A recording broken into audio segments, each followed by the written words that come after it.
తెలంగాణ మీరన్నా అనుకున్నా రేపు వీళ్ళే లోపల అన్నం తింటున్న ప్రతి ముద్ద మీద కేసీఆర్ సంతకం ఉంటుంది. ఒయ్యారి బామొచ్చి ఒరి మల్లె మొలిసింది లొట్ట పీసు మొత్తం వాడలేకపోతుంది. లొట్ట పీసు చెట్లు గెట్టున పెరిగినాయి, తరి పొలము దగ్గింది, పెరి కలమ మిగిలింది, సెలుకంత మొరమయ్యి గొలుకు గొలుకు అయ్యింది, కలమంద జమ్ముళ్ళు రా పాలామూరు కరువుకు గుర్తాయరా.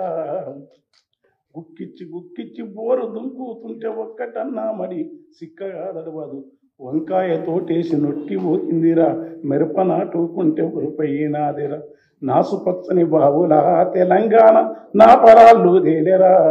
దగ్గు దమ్ము టీబీ కక్కుడా బేదులతో 30 ఏళ్ళక ఈడ ముసలితనం వస్తాది, నెలకు 3కు పైగా పీనిగలు లేవంగా పల్లె చుట్టూ పాడే కట్టెలు బూడిదాయే, ఇల్లిల్లు శోకాలతో తెలంగాణ తెల్లారిపోతుందిరా.